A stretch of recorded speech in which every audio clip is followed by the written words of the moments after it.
because it's still like burning up. Yeah, it's like, okay, we're either freezing to death or we're sweltering in sweat and nastiness, or there are clouds of mosquitoes that are that realize what tonight is. Yes. And they're all out in force. It's like, yeah, it's not good. It is what it is. It's funny because, I keep finding people that ask, why do we live in Texas? And it's getting harder and harder. It's like, I used to say because there was family here. Now I'm just like, I don't know. We're just lazy and, and haven't decided to move. I don't know. Yeah. So, I finished my PKA meter. Like, there was just literally one small thing I wanted to do. I wanted to add these little buttons down here on the bottom where the speaker normally was. And now I've got those in there. It's a little quieter, which is nice because Spirit of Halloween has done a really good job on these, but they tend to go just a little too far. So instead of just like a beeping sound, like in the movie, there was like this kind of background noise, and everybody's just like, it's all right. I mean, for whatever it was, $30 or whatever, you can't beat it. Because, I mean, the Matty Collector, the Mattel Collector version that came out was like $65-$70, and of course now everyone wants like $300-$350 for them. So getting one for like $30, it was like totally, yes, I'll do that. I will buy that and modify it. It's pretty cool. I built my entire Proton pack for like, less than $300. I'm not going to spend that on one thing. Although they announced earlier this week that Hasbro now has the official Ghostbusters license, so everyone's kind of like, all right, well, let's see what they will do. I mean, they've obviously done some really cool toys. Now, I don't know if you know or not, Hasbro like owns Kenner, or what used to be Kenner. Really? So we could feasibly see like some updated versions or even re-release versions of the real Ghostbusters toys, which would be fantastic because they were some of those toys that I wanted as a kid and never got. So. But definitely. Of course there's two toys right now that I would just, one of them is there's just no way.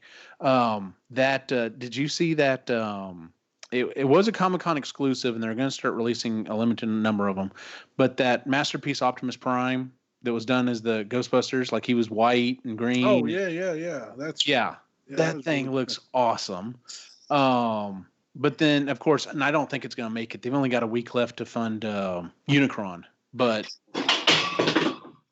Ray, are you okay? I'm good. Hey, you remember that night we did the show and we lost Ray? Mm-hmm. So. ASMR. Okay. Yeah, that thing is 27 inches tall, weighs 19 pounds. I'm just like, it's a bit much. Oh no, it's a lot much. Like, like a bit much. Like the most ridiculous Transformer that'll ever be made. It's a bit much. Yeah, no. I'll be honest with you. It's when they announced and they fully funded Jabba's barge. For the black, like it's like 3 feet long. It's fucking huge. It costs several $100s, but they funded it. And I thought, well, I don't know, maybe because, it's kind of to scale to the characters or whatever. This thing is just like, and $600. I mean, that's, it's kind of interesting. They funded the Jabba barge, yet nobody's buying Star Wars toys anymore. Well, here's what and I've been following. So here's the thing. So I'm actually getting a lot out of Facebook now because a friend of mine, he lives here in Killeen. He's a fellow Ghostbuster. Him and his wife both. He bought a Ford Flex, and they're in the process of turning it into an Ecto, and that's the same exact thing I was thinking. And he knows this, and we've talked about it. Don't do that, by the way. I mean, it sounds cool. Just don't do that. It's probably gonna happen. I'll drive it and get you in it. It'll be awesome. No, don't do that. Don't do that. Anyway, he added me to a group on Facebook that's nothing but guys who build Ectos. And then, of course, Facebook is like, oh, hey, if you're interested in this group, you might be interested in some of these other groups. And like, I added one that was proton pack builders. And the thing is like, unlike just the general internet. Hi, Chris. Hi, Ty. Hi, Chris. Hi, how are you? I missed you. Ooh. With every bullet. Ray, go to the bathroom for a while, Ray. You mean interrupt the date? It's all right. Oh God, Tug, shut up. He's just getting his opinion in there. So anyway, I joined this group about guys who are like doing building proton packs or whatever, and they're like, I was kind of hesitant. I was like, oh well, it's a Facebook group. Let's see how long. They have a whole group of people who. I'm like, let's see how long it takes for people to start bashing each other. Like, why are you using that? You should be using this part. This is the official. It's not like that. Like literally, like they're like, I have no money and I really want to build a first proton pack. What should I use? And everyone's just like, follow these plans. Go grab this. Use this. It doesn't matter. And I'm just like, wow. There's like groups of positive people still out there. That's pretty cool. But anyway, going back to what you were talking about, yeah, some toy collecting groups. I have so many questions. I'm sorry. I don't want to interrupt you. We'll get back to this again. Anyway, the toy collecting groups, yeah, it's just, and you know what? I'm seeing it with my boys too. It's like this Christmas, it's like, we're not buying you any toys. You don't play with them. They just sit there. You don't do anything with them. You're constantly on your iPad.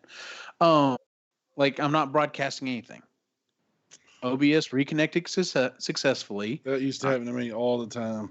It's back up to 3,000 kilobits per second, 30 frames per second, rock solid. CPU usage 6.4%. So I'm not using anything. What the deal is? I don't know why that happens. And I made sure to update it. Like I've been running Windows updates from 5 o'clock today. I made sure all the updates are installed and ready to go. Like there should be no reason why it should do this, but hopefully that was a fluke. We'll see. But anyway, the toy companies are starting to realize that the market needs to shift more towards adult collectors because. And then there was another word, and I was like, what? And then there was like another word, and I was like, what? So I got to try to backtrack here. Okay, so I started off talking about I joined a Facebook group about guys who turn their cars into ectos and actually build actual ectos. Right, and I was like, there's a whole Facebook group full of people that turn cars into fake Ghostbuster cars. Yes. That's the beauty of the internet side. There's a group for everyone. But it blows my mind. Don't get me wrong. Don't misunderstand me. But no, I understand. I've had a thing with the Ghostbusters thing for a while because it's really just one movie. Okay. Yes, there's a sequel that's cool, but that really wasn't what made Ghostbusters popular. The cartoon was, and they had the toys, but the movie's really the big thing for Ghostbusters, right? The first Ghostbusters movie. That's the one everybody knows, the one everybody's quoted. It's the famous one. It's the big deal. Whereas there's like Star Wars 1, 2, 3, 4, 5, all the Clone Wars, all the fucking this and that and the other. You know what I mean? Like, okay, but you can't include Clone Wars if you're not going to include the real Ghostbusters because that was a very popular cartoon. What I'm trying to say though is all of that. The cartoon, everything is all just pretty much based on this one movie, right? That was from the 80s, and it was a good movie. Don't get me wrong, but that one movie, this is my point. It was one movie, and you have an entire Facebook group of people that make fake ecto cars. Knight Rider was on for like 5 seasons. Nobody has a Facebook group making fake kit fucking Knight Rider cars. Yes, you sir. say that, I'm about to fucking look that up. By the way, there is only 380 people in this group, but still. First of all, yes, there is. I can guarantee you there is. Second of all, shut up. You know my. Second of all, my rebuttal to that is there is a trilogy, right? Now you can say Ghostbusters was only one movie. I disagree. There was 2 movies, and there was a very successful animated series after that. And then they've been trying to reboot it, and you can say that successfully. Hopefully, we'll get a 3rd movie. There was a third movie. It was a video game. Yes. Well, they're talking about doing another movie, so they've shown a little glimpse. We'll see where it goes. That being said, look at what Back to the Future does. Like Back to the Future, there is a whole group of people that make the DeLoreans, and that's the only reason why DeLoreans even exist today. That's true. That's a good The other point. problem with you specifically said Kit is because, I mean, granted, they did try to reboot it with Mustang, but everyone freaking knows that Corvette, and it's hard as hell to get a hold of those things. Who the fuck gives what they a Mustang? Why would you do that? Oh yeah, they did it with Mustang. Yeah, Dude, it was an awesome looking car. Who was it that was playing the voice? I don't remember. I don't remember. They got a decent person to do the They voice. shouldn't have done it with a Mustang. I don't know. It just didn't look right.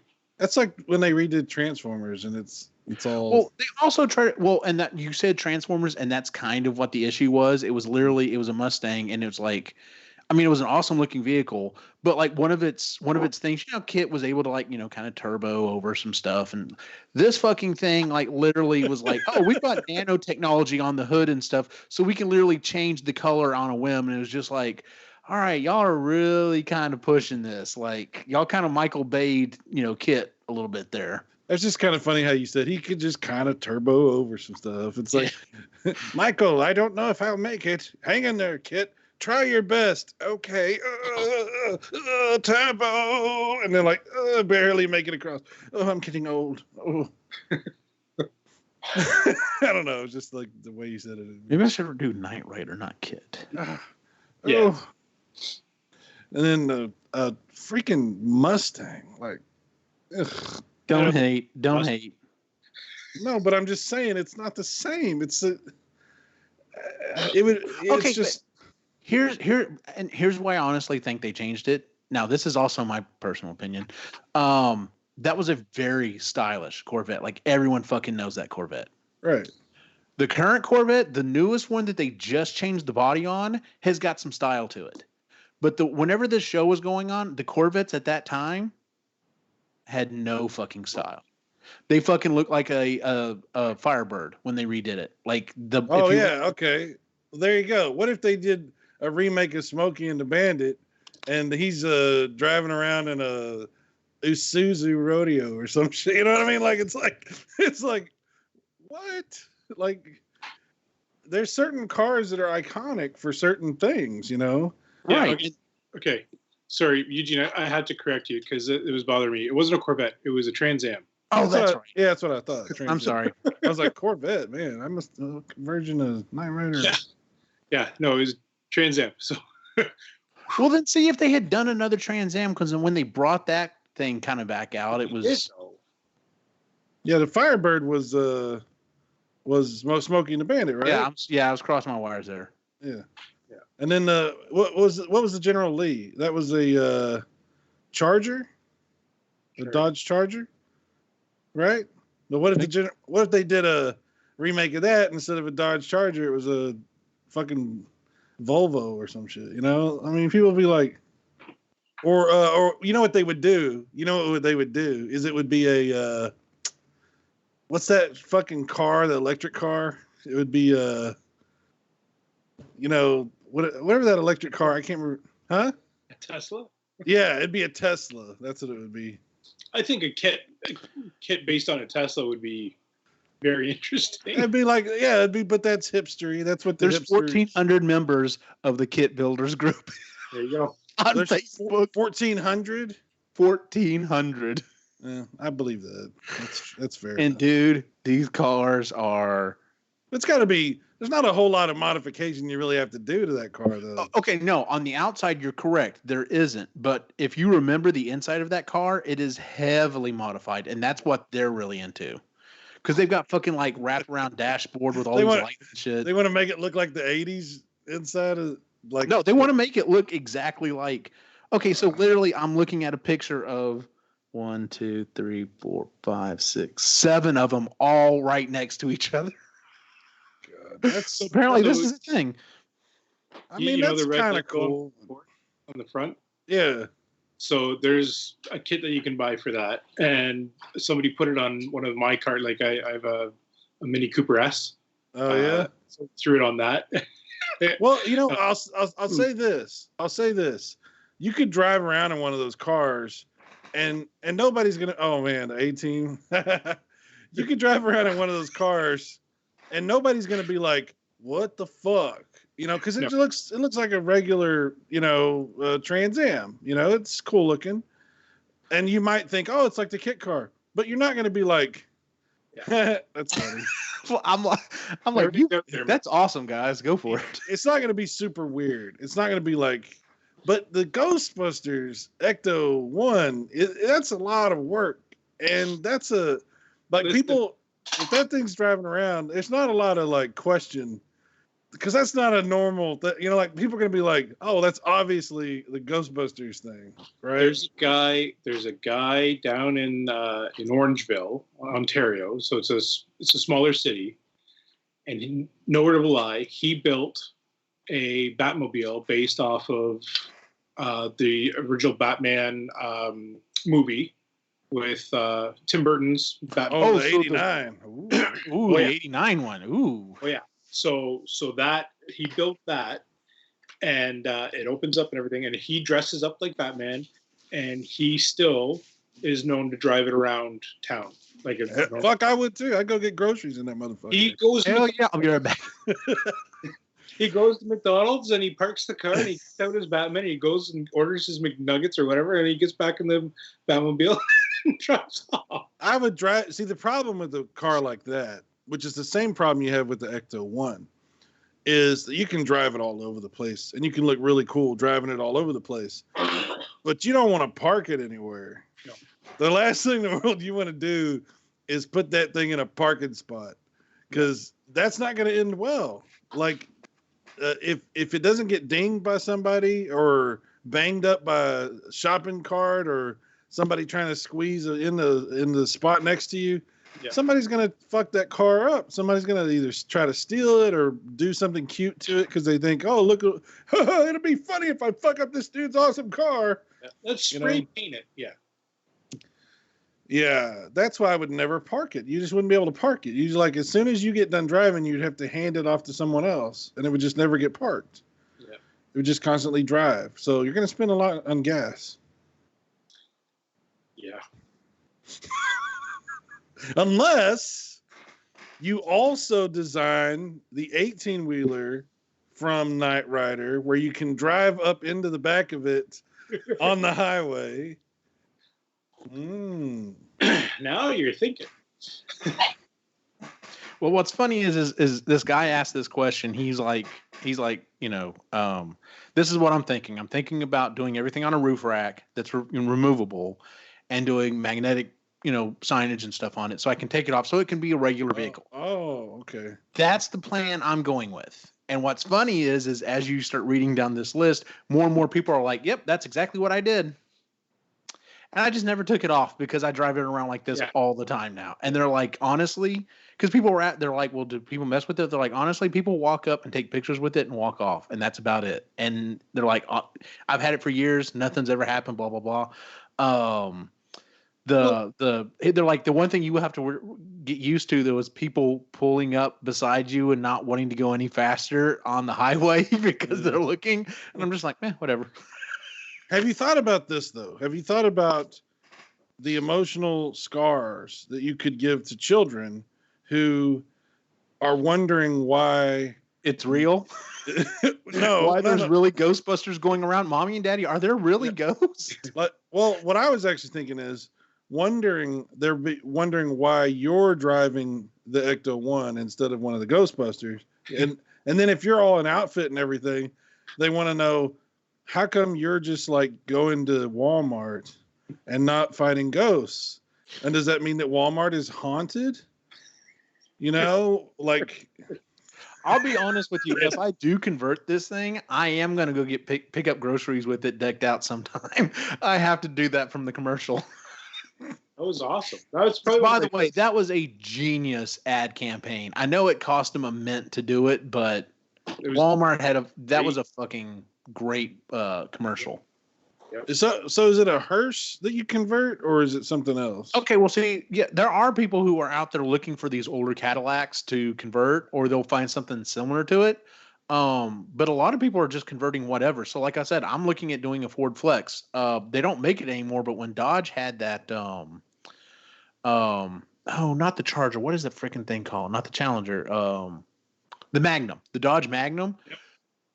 Everyone like freaking clamped on it because when my brother first saw it, he's like, "That looks like a sports hearse. What is this?"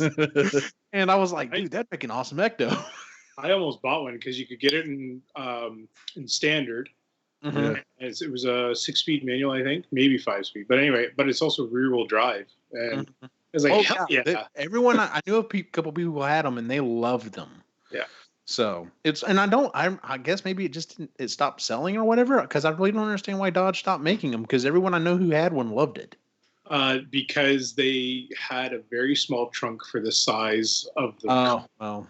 Like it's probably also because pretty much everything they make is fun and awesome for like 2 years and then it falls apart. That's probably really a problem. That would be another issue. That would be an issue. All right. Well, if y'all want to, we can go ahead and get started here. Well, I have one more thing I wanted to say. Like, sure, absolutely. If you do end up doing this and you end up creating an Ecto 1 and it's capable of, well, I guess you wouldn't be doing a hearse. If you did do a hearse, though. No, I'm not doing a hearse. Well, I'm doing a hearse. All right. So you won't do the hearse part, but I want you to go to my funeral when I'm dead and drive up during the funeral and bust my ghost from the graveside. Just walk up with PKE meter, slap you as hard as I can. No, he's good. No, but like be like, we got readings, and like do the whole thing, and then like you trap me. You're like, we got him, everything's fine, and then you leave. Like if you just want out him of nowhere, y'all let me know what y'all want me to do with him, and you leave.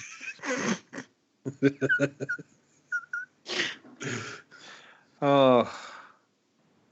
Yeah, I've got the new pack. I've got the PKA meter going. My next thing to do is to modify my ghost trap. I'm gonna put the smoke in it. It'll be awesome. I love that you're doing all these things and they're really cool looking, and that you've been invested in the Ghostbusters thing for quite a few years now.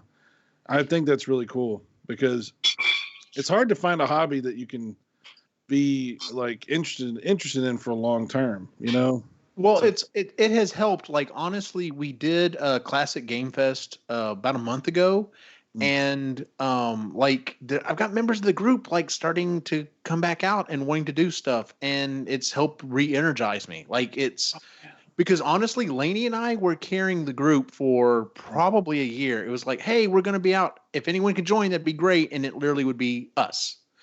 And like I said, now I've got some of the older members. I've got new members coming in, and I'm just like, we've actually got a group. We can actually start contacting people and say, hey, we can do an event and raise, if y'all got a charity, we can raise money for that charity.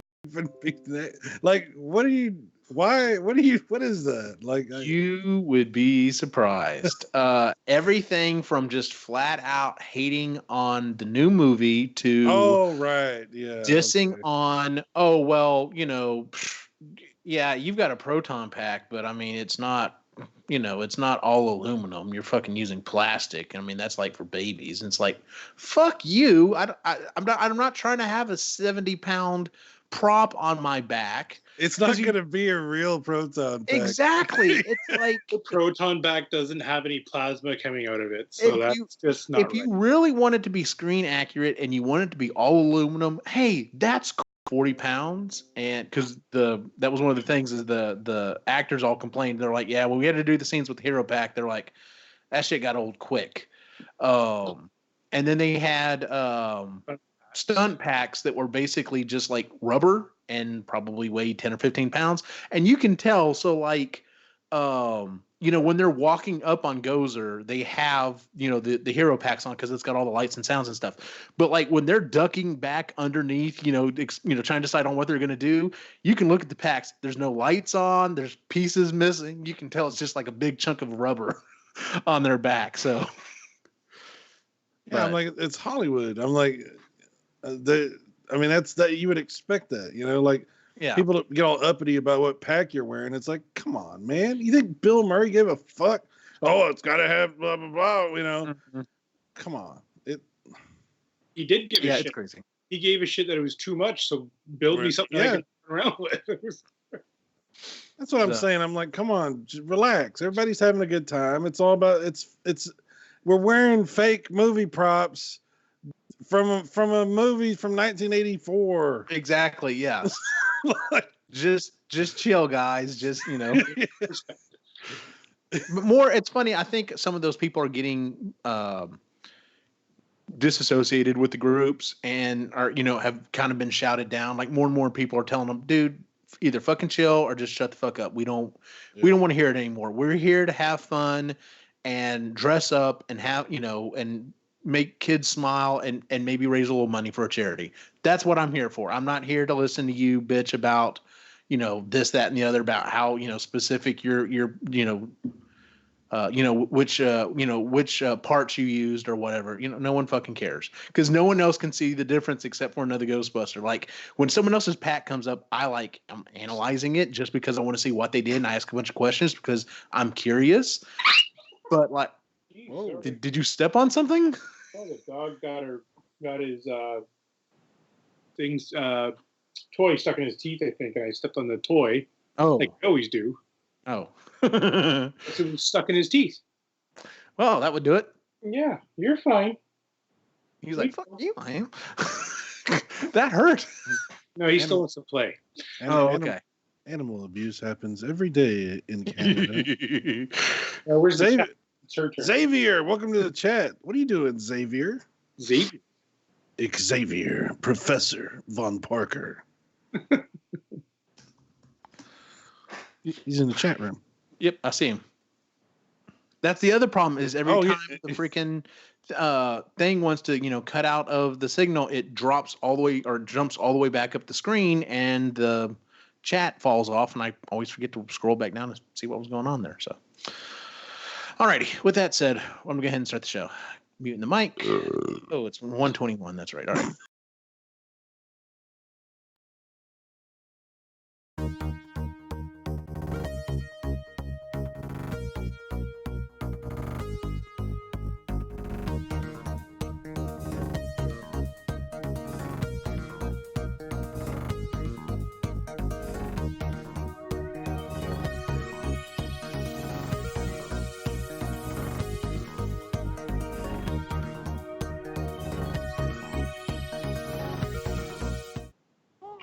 Welcome out to the Epically Geeky Show, episode number 121.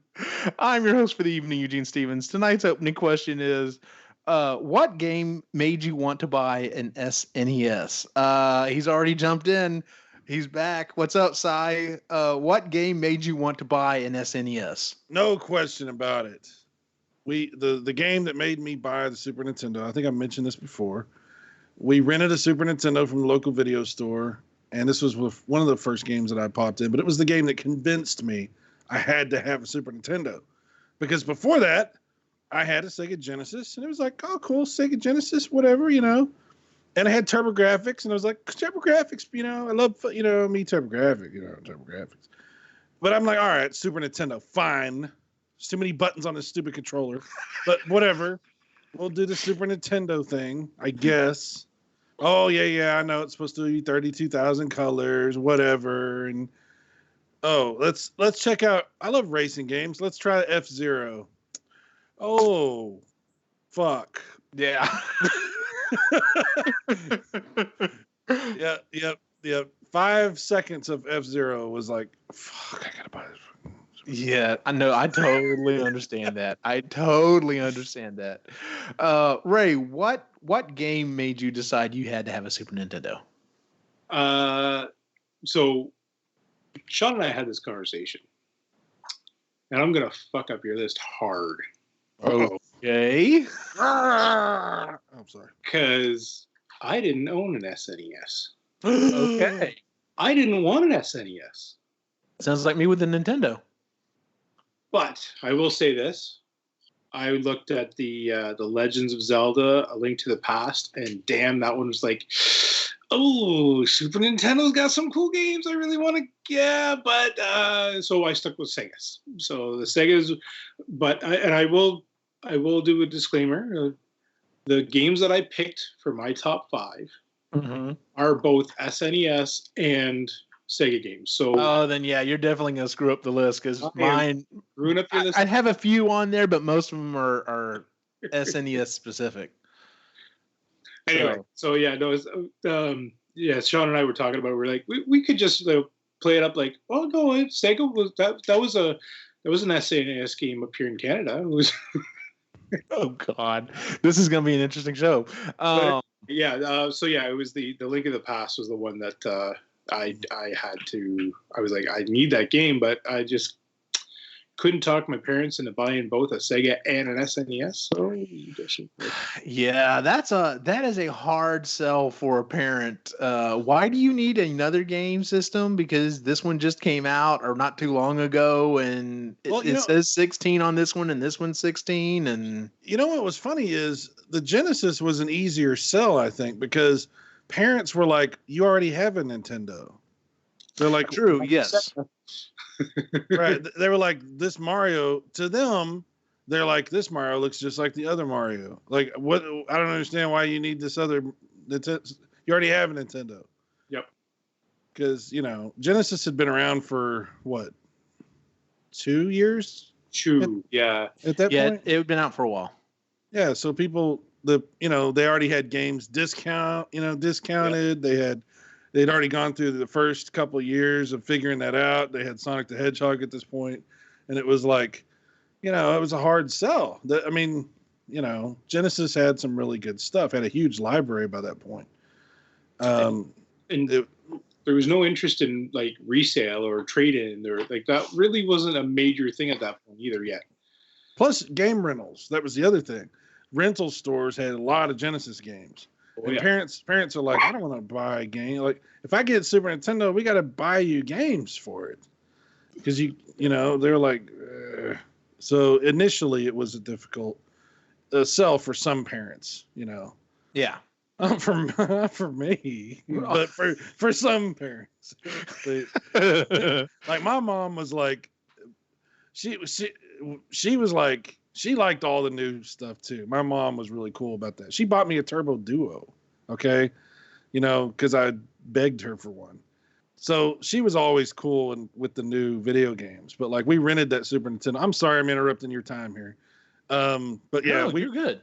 Yeah, we rented that Super Nintendo, and it was like we all knew, we're getting a freaking Super Nintendo. And by the time we took the Super Nintendo back to the rental place, we bought one. Like it was like, it was like yeah, we just immediately transitioned into Super Nintendo owners. Nice. I'll be honest with you. Like what you were saying, you didn't want one. That's how I was with the Nintendo. I had an Atari 2600. Why the fuck do I need a Nintendo? Until my brother hooked it up. We got one for Christmas. Lewis wanted one. My brother wanted one. I didn't have any interest in it. My brother hooked it up. I walked in there to see what was going on, sat down, picked up the controller, played Super Mario Brothers, was like, nope, this is the fucking shit. Yeah, so like I was a huge fan of Mario all the way through. And when I saw that first commercial for Super Mario World, talking about the skies are a little bluer, the oceans are a little bigger, and I'm just like, my jaw just dropped. I'm like, I have to have that. That is the greatest thing ever. I was so sold because I was just like, you knew that Super Mario Bros. 3 pushed the Nintendo really, to see what it could do, with the color palette and the number of sprites that were on the screen. And this thing just like quadruples it. There's just like shit going everywhere. And then you're like, you can ride a dinosaur and eat shit. This is mind blowing, for a middle school kid. So yeah, Super Mario Brothers is what got me. I was like, nope, I have to have this thing. So what's funny is my friend Danny got one and like called over, told my brother he got one. This was on a Sunday, and like it was raining or whatever, and I was in a bad mood for whatever reason. He comes in, he's like, "Hey, Danny's coming over. He just wants to hang out," and I'm like, "All right, that's cool. I'm whatever." And he shows up and he has the Super Nintendo, and we fucking hooked it up, and like we somehow found the Star Road. We just happened to find the Star Road. We fucking beat that game the same day. Now, that's like going through World 1, getting to the Star Road, and then getting to World 8 and managing to somehow complete it. But we beat that game on the first day. That Monday, everyone in school fucking knew he had a Super Nintendo. He didn't even tell them. Like, he's like, he comes up to me at the end of the day. He goes, "How many people have you told?" I'm like, "Dude, that's the best thing ever." I can't wait to get one too. But yeah, I was totally sold on Super Mario Brothers. No, Super Mario World. So, tonight's topic, we're going back to something we used to do called the list, where basically everyone comes up with a list of their top 5, whatever it is. And then we're going to assign points to each one depending on where it is on the list. And then we're going to calculate the points at the end and figure out what the total top 5 is for that list. And tonight we are doing the Super Nintendo. Now, we've had conversations about this. We've done the Nintendo and we've done the Genesis. We did another show where we talked about the Super Nintendo, but we have not done the Super Nintendo. So if you're scrolling back through your RSS feed going, they've already done this damn show. We haven't, I promise. But we're probably going to be bringing up a bunch of games that we've already done. So the spreadsheets. yes, I do have the spreadsheets. Eugene's an early day speedrunner. No, not quite. So let's start with our number 5s, and we'll work our way to our number 1s. And the way it's going to work is then whatever game is in your number 5 spot is worth 1 point, and then it increases up. And then, like I said, we'll end up figuring out what the final points are at the end of the evening. So, would anyone like to go first with their number 5 game? Me. All right, Cyrus, what is your number 5 top SNES game? Well, I'd like to also mention before I say that 5 games, man. Oh, I know it's hard. This is like you're really boiling this thing down to like just. I mean, there's like we're all gonna have the same fucking games probably. There might be a slight According variation. to the pre-show conversation with Ray, that's not going to be the case. But I did my top 10 also. I did the next 5 because I started off just typing out all the best Super Nintendo games I could think of. And I got to 10 and I said, okay, now which of these are the top 5? And that was fucking hard because I was like, well, I love this game, but is it really top 5? And then I would be like, is it this? Anyway. So if asked, I have the next 5 also. I'm just mentioning that. I've got some runners up, as it were, because honestly, my 4th over the course of this week, my number 4 and 5 changed either places or swapped out with another game multiple times. It's really crazy. The Super Nintendo. Okay, I've said this before. I'm going to say it again. The TurboGrafx 16 is my favorite console, but it's not the best console. The best console ever made is the Super Nintendo. I've said that before, and I stand by that. The Super Nintendo has the best game library of any game console ever, including PC. Okay, shots fired. So, it was nice to know everybody. So, given that my opinion is that this is the best console of all time, you're asking me to list the 5 best games of the best console ever made. So it's not going to be like any shockers on my list. These are going to be like, yeah, that's amazing. Yes. That one's also amazing. Yes. Okay. And I think we're all going to be in that same boat. Now, where the numbers change will be a little interesting. But yes, I'm going to say this. Yeah. I do not have a Mario game listed. Mario? he's Canadian, remember? Oh, yeah. I also do not have a Mario game. I What? might have a Mario game. Oh, okay. We don't have a Mario game. It's me, Mario. I don't know. He There's- says there's- his name. He even says it. Anyway. Anyway, yes. All right, Xavier. Thank you, Xavier. I'm curious about that. That's good. I'm glad you did that. Okay, so my number Holy 5. shit, he's got a couple of things on there that God damn. I know, man. I know. I get it. You asked for an impossible list. All right, so number 5 on my list is Super Metroid. Wow. Okay. It was a good game. I still haven't beat it. All right, so that was one of those games that I just have never gone back and beaten. I've played quite a bit of it, but I've never beaten it. But it is so good. So Super Metroid.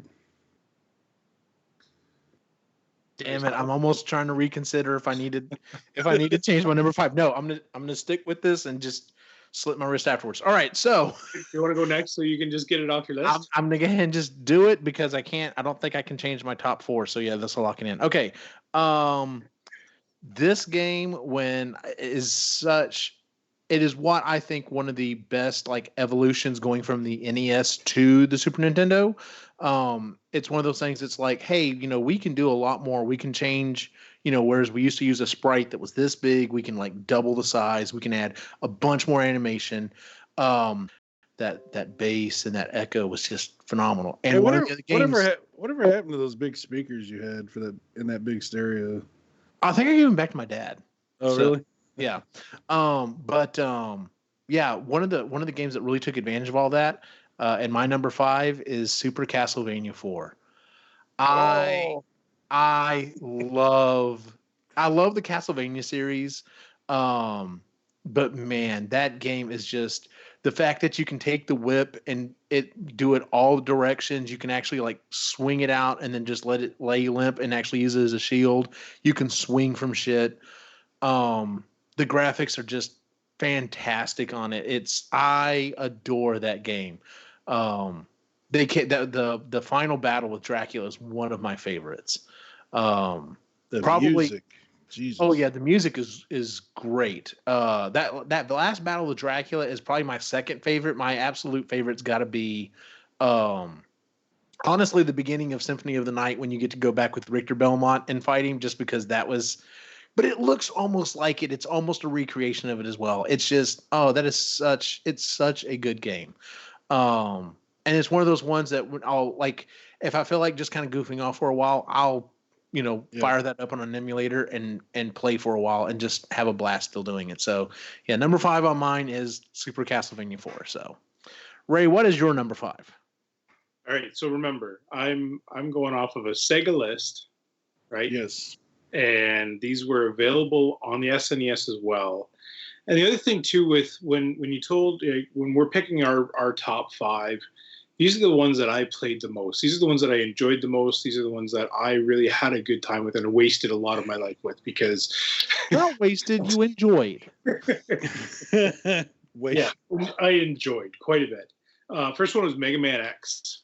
Ooh. Mega Man X is fine. Like it kept been up and down on my list. It was on my list a couple of times this week. I don't want to disagree with you, but I don't think that's on the Genesis. Mega Man X. I'm pretty sure it was. I don't think so. There's a Mega Man Wily Wars that only came out in Europe. That's actually a remake of Mega Man 1, 2, and 3. But I don't think Mega Man X was officially released on the Sega Genesis. It was on PC. It was on Super Nintendo. And then later on, it was released on a bunch of later consoles. All right, I might disagree. Anyway, it's still on my list for that one because I'm not trying to cause a problem here. No, it's all good. I remember wasting a lot of time on that one. No, it did come out on the Genesis. Mega Man X? Yeah.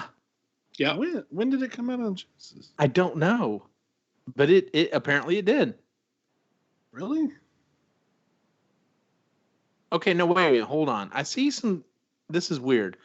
Mega Man X is getting an unofficial port to the Sega Genesis, but that's 2019. Yeah.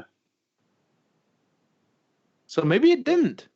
Or But or it's some older maybe stuff. I don't know. or maybe we have gone back in time because Canada is in a different time. They are. It Anyway, doesn't matter. Mega Man X is, like I said, it definitely deserves to be on a list. That's That's a Super Nintendo game, and it is fucking awesome. it is a Super Nintendo game. I remember wasting a lot of time at friend's place. Anyway, if it wasn't my own, it was obviously a friend's place, and I remember wasting a lot of time playing that game. Mega Man X is badass. 2 and 3 are also badass on Super Nintendo. Yep. I know I beat the second one. I don't even know if I've played X3. It's hard to get unless you buy the Japanese card, which I have. Yeah. When I found out about doing the fireball, like that was a fucking mission right there. And then once you got it, dude, that was because then you have to stay like at full power to use it. You couldn't take any damage. So, but I mean, as long as you had it, if you just kind of take your time going through, you just fucking fireball through everything because that thing was strong as hell. So, oh yeah, I loved that game. I loved the ability to, not only get all the powers, you could also get like, the upgraded boots, the upgraded blaster, the upgraded helmet, and yeah, that was I freaking loved that game. All right, Sai, what is your number 4? All right, so this is where we're going to start having problems because there are games we're going to be listing the same name, like a game that you might say is number 4, number 5, I might say is number 2, number 1. So we're going to start having this issue where like some of us just see these slightly differently depending on our relationship with them. So my number 4 is Zelda. The Zelda 3. Now, I've never beat Zelda. I've gotten really far into it, and I just didn't beat it because I never beat Zeldas. Only very rarely do I beat a Zelda game because I don't want it to be over. So I just stopped playing it at a certain point. I don't know. I'm weird. But Zelda 3 is phenomenal. Like, music is phenomenal. Does some graphical effects that are just really impressive looking. Even just the Triforce that comes on the screen at the beginning of the game, just like, wow, that's really cool looking. I mean, it was just really, really impressive looking. The rain effects with the lightning, the bosses that you have to, the different dungeons that you go through. Plus there's the puzzles you have to solve and you have to, go in and out of the different worlds, it's just a really impressive game, and it's responsible for Zelda really becoming what we think of Zelda as today, Yep. Because the first Zelda was like that, sort of, but it was very rudimentary. The graphics were really simplistic. And Zelda 2 wasn't even nothing like what we think of as, that was a whole different thing. So Zelda 3 is like the most important Zelda game because of what it did for Zelda. And I think it was my 4th favorite, I guess favorite, or is this what we're going with, favorite or best? I don't know. However you want to do it. However you want to say it. It's number 4 on my list of best Super Nintendo games. Definitely most important. So yeah, just an awesome game. No, yeah, of course, my brother's not on here to tell the story about how I supposedly ruined it for him by playing it before him. Whatever. That was a game that came out. My brother and I got it the same time that like several of our other friends got it, and it was constantly a competition to see how far we could get through it. To the point that one of our friends even fucking was faking sick and not going to high school so he could stay home and get ahead. And we're just like, that's fucking cheating. That's not fair.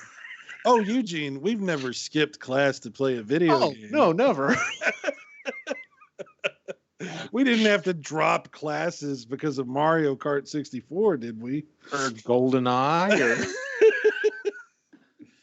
You know what? It's funny though. GoldenEye, for our age, for our generation, GoldenEye caused a lot of near failures, and some probably actual failures too. So, What? We're kind of going off on a tangent there, but it's worth discussing for a second. Fucking GoldenEye, like, just not very good graphics, really bad frame rate, simplistic controls. But how many other games? How many other first-person shooter multiplayer games have you had that much fun with? Holy shit! Yeah, no, it's ridiculous. So, and it's funny because even though you can get a better control, I mean, granted the emulators aren't that great, but you can get a controller with a much better analog stick on it, but it just doesn't feel right. It just never does. So, yeah. All right, my number 4 is one that is on the Genesis as well, and we can argue about which version is the best one to put it on there. So if someone else puts it on there, that's fine. We're just gonna, because it's all pretty much the exact same game. It's just they just kept updating it and updating it and updating it, and I bought every fucking single copy on the Super Nintendo, and that is, I'm just gonna leave it as Street Fighter 2. My personal favorite is Super because it has the 4 new characters. You can play as all the bosses. It adds, it has all the speeds. It has, like 6 different colors for each person. It's it's kind of the most refined version. But, and like I said, if one of you throw Street Fighter 2 out there as well. But the announcer was so stupid. Yeah, whatever. Japan. Yeah. But it's one of those things that, like, I can't tell you how many hours we fucking played Street Fighter 2, playing Street Fighter 2 tournaments, at birthday parties and everything else. Like, that game is so good and so close to, I mean, yes, the sprites are smaller, but like it was negligible. Like that was when I realized that, wow, like you can get like arcade level, real true arcade level stuff, on the console. Golden Axe was one that was like, on the Genesis, that was like, man, this is close enough that I'm not going to be putting any more quarters in at the arcade. Like, I used to go spend tons of quarters on Golden Axe. Once I got a Sega Genesis, like, I never looked at that game again. I was like, this is the fucking same thing. And Street Fighter was the same way. Like, we played the holy hell out of Street Fighter. And like I said, I bought Street Fighter 2. And Street Fighter 2, was it Champion Edition? And then they came out with Super? Did you see I recently got this? No, I didn't. Nice. I bought it from Japan. It's a PC Engine, the TurboGrafx one. How well is it? I mean, how good is it? It's fucking great. Like, it's graphically close to the Super Nintendo. Super Nintendo's the best, but the music and sound is better than the Genesis. Graphics are in the same ballpark as Super Nintendo. The only problem is that it doesn't have all the animation. It's missing some frames of animation, and some of the background stuff is not there. Like, what's the load time on it like? Load time? It's a Hue card. It's not a CD. Oh, okay, yeah. Yeah, there's no load time. The jewel case threw me. Yeah, well, it come in a double case because there's a huge book. Damn. You get with it. So, yeah, I bought this, believe it or not, complete in box, had never even been used. I got this last week in the mail. It cost me $28. That's it? Damn. Dude, Japanese games are much cheaper. Right, because they made a shit ton of them. Yes. I want to go look now. So. Yeah. Right. Yeah, that's why I buy all these damn Super Famicom games, because, like, yeah, I have all those Street Fighters on Super Nintendo, the cartridge, but Super Famicom version, because dude, you can get them for, $5, $10, $15 a pop, whereas like the American version's like $40, $50, $60 a pop. Yeah. And they're just mostly the same game, usually. Sometimes the text is Japanese or whatever, but oh well. We all know that setting screen by heart. Like, we all know, because everyone had, most people had some kind of variation on where they wanted the buttons or whatever. So, but yeah, Street Fighter 2 had to be on my list. Like I I think said, you- I've spent so much time playing that game. I think you're right. Super's probably the one to pick because it has all the characters. I just don't like the announcer. He annoys me. But Understandable. Yeah, the announcer definitely wasn't as good as the other one. So but I mean, if you play that version next to the PC Engine version or the Genesis version, and Genesis got Super on it also, right? And Super on Genesis is good. It's not bad. It's good. But if you play the Super Nintendo one, it's like, man, this is a lot better. The music's a lot better. The graphics are better. It has more colors. It's a better game. yeah. All right, Ray. What is your number 4? Okay, so my next two are really going to screw up your list because I went with a couple of sports games. That a sports game almost made it on mine as well. I know which one too. I'm sure you do. So NBA Jam. That's the one right there. Was such a fun game, and really got me interested in basketball. And when you're on fire, it was awesome. And Ray, that game is better on Genesis, by the way. I loved it. It actually runs better on the Genesis. But Super Nintendo version's fine, but debatable. No, it does. It runs better on Genesis. It has more animation. It runs faster on the Genesis than the Super Nintendo version. Now the sound isn't as good. Well, see, I only ever played it on. I think we may have rented it on the Genesis, but the big thing was no one had. I can't remember what the hell the thing was called. The multiplayer for the Genesis. No one had that one. We had the 4-player tap on the Super Nintendo, and of course that just automatically made it better because we could play that one 4 players. Like that was. I can't tell you how. That was another game that we spent just countless nights fucking playing NBA Jam, and I've got this one friend Johnny. My one friend Danny and I had we were like the unbeatable team, and we had specifically gotten together. We're like, man, Johnny keeps losing, and we need to throw him a bone. So we were like trying to limit our points a little bit, and I threw a 3-point at the very end, and he gets up and throws the controller down, turns around, just walks out, and I'm like, what's wrong, guys? I'm like, Johnny, come back, dude. Like we've got another quarter to play, and they're like, no. That was the 4th quarter. Not looking. I go, fuck, why did I go for the 3? And you could get the splitter for the Sega, could you not? So they had a. Because my one buddy had it, and I remember it was very rare that we did it, but we were able to get 4 controllers hooked up, and I remember doing a bit of a tournament for a birthday party when I was a kid, and yeah, we had a lot of fun with that, and. Yeah, it was just so much fun. And yeah, when you're on fire and the basketball's on fire and like yes, so stupid, and the huge dunks from way out. I mean, it made me really want to watch the slam dunk competitions, and yeah. I found out that hi, oh, good night, buddy. Sorry, it's all good. So yeah, it was such a good time, and yeah, it was mostly the animations of their dunks that I loved. You gotta love. Great. I also had it for the Game Gear. Oh yeah. And so I was playing on that all the time too. Hell yeah. Yeah. Yeah, that's such a good game. Such a good game. All right, Cyrus, what is your number 3? Okay. What was your number 4, Eugene? My number 4 was Street Fighter. Oh yeah, okay. All right, my number 3 is fitting because it's also number 3 as far as America is concerned in this series for Super Nintendo, and it is the greatest RPG of all time, and that is Final Fantasy 3. Otherwise known as 6 in Japan, but it's 3. It's 3. It is the best role-playing game ever made. I will not hear any debate about that.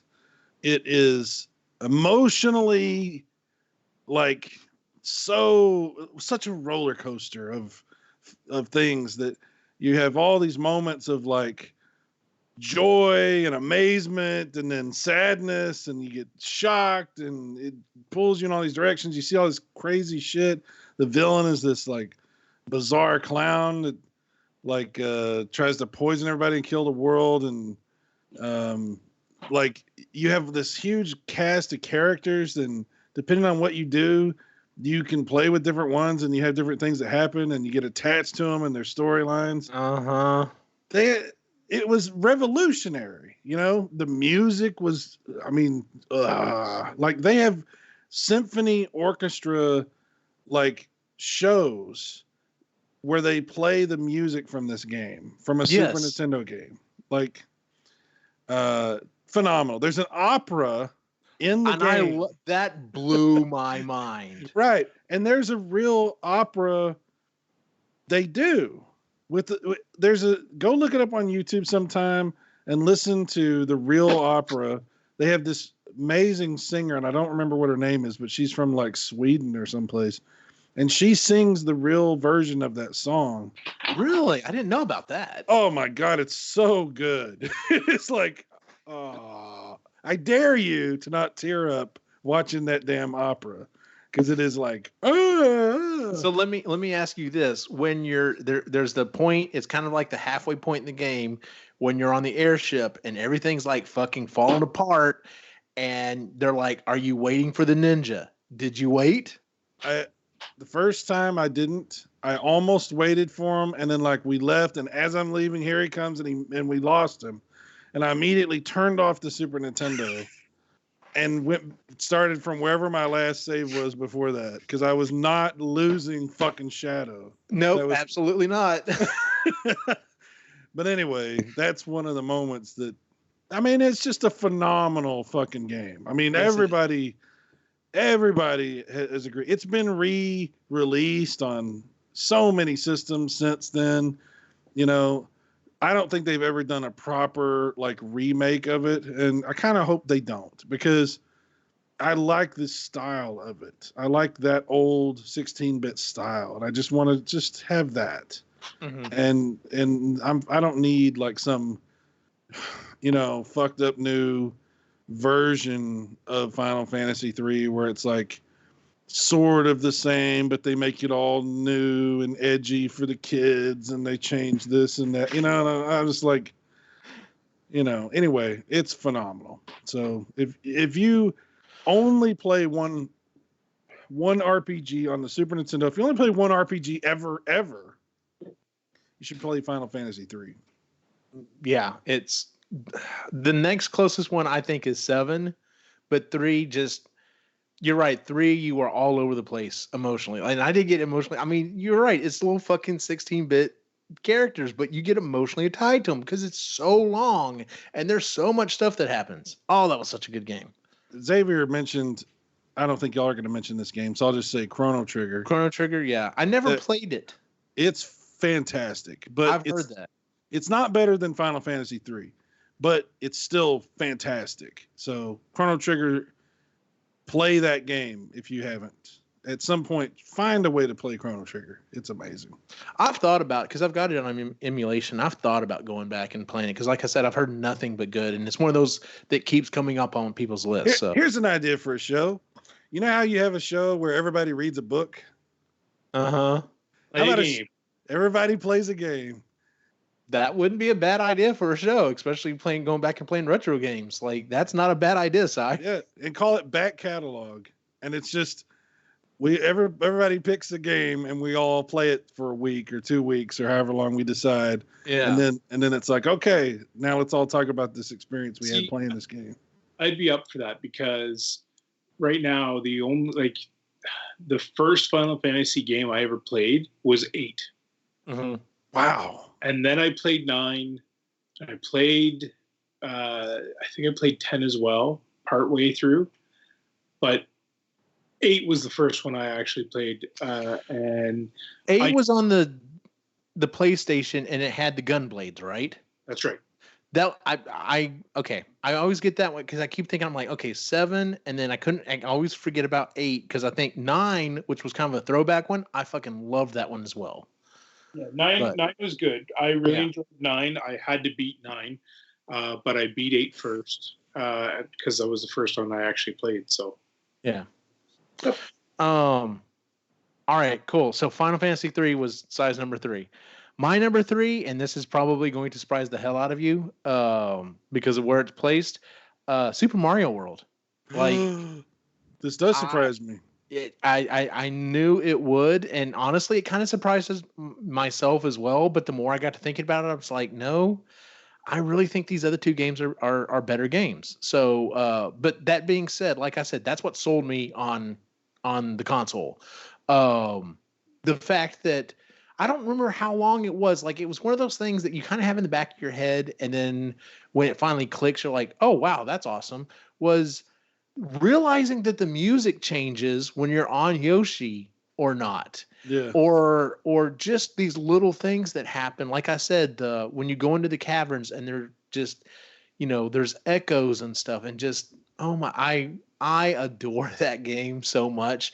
The power set that they came up with on it, using the feather to have the cape, and then of course, your classic fireballs. Man, they did so much stuff with that, and I really enjoyed the final battle with Bowser as well. That was a fun battle with him. That's the first time we get the clown, whatever you want to call it, clown copter, whatever. Yeah, that is kind of carried on a lot of the other stuff. So, but man, that was such a fun game. I love the ghost houses, and I also love the fact that there were multiple exits out of some of these places. You're like, all right, I got around.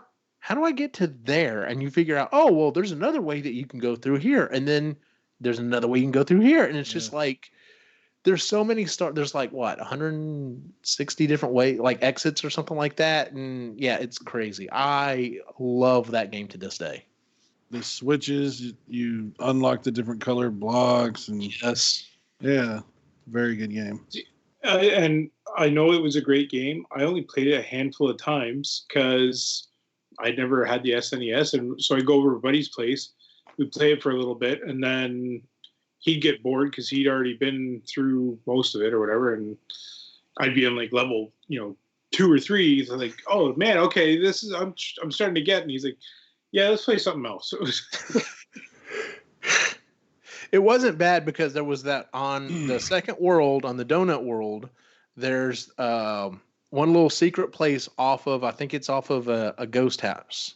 And once you find it, it's literally just like 3 boxes you can go to anytime you want and pick up power-ups. So like, you'd get pretty far along and you're like, fuck, I really need a cape. Just go all the way back, go to that level, get those things, go right on back. And just, yeah, that was like, I don't know if anyone would have beat that fucking game if they didn't find that little thing. Otherwise, it would have been tough. So, all right, Ray, what is your number 3? My number 3 is another sports game. Okay. This one was so popular that for its 20th anniversary, they actually re-released it in 2014. Bill Lambert's Combat Basketball? No. NHL 94. NHL 94. I figured. Was such a huge game, especially up here. It was so much fun, and yeah, in 2014 they re-released it in their NHL 2014 as an add-on that you could play the entire game. Oh, that's cool. With the new and they even had so it was pretty cool that they did that. They've actually added it in a couple other ones as well since. But it was such a fun game. I remember thinking, oh my God, it's like, because you remember like Blades of Steel, right? From where you had your 3 different characters. So this one, the characters actually looked a little bit different, and they were, dude, she had to skate around and pass the puck, and yeah, it was. Dude, that game, the NHL series on the Genesis, 94, 95, those games, everybody fucking had those games if you had a Genesis, because those were the Genesis was known. If you want to play sports games, you buy a Sega Genesis. Mm-hmm. It had all the best sports games. But in the NHL series, man, there's so many. They tried to put hockey on Super Nintendo. They tried to put hockey on other systems. It fucking never worked. Whatever it was about EA and their magic sauce for the Genesis, they fucking knew what they were doing. And Yes, they did.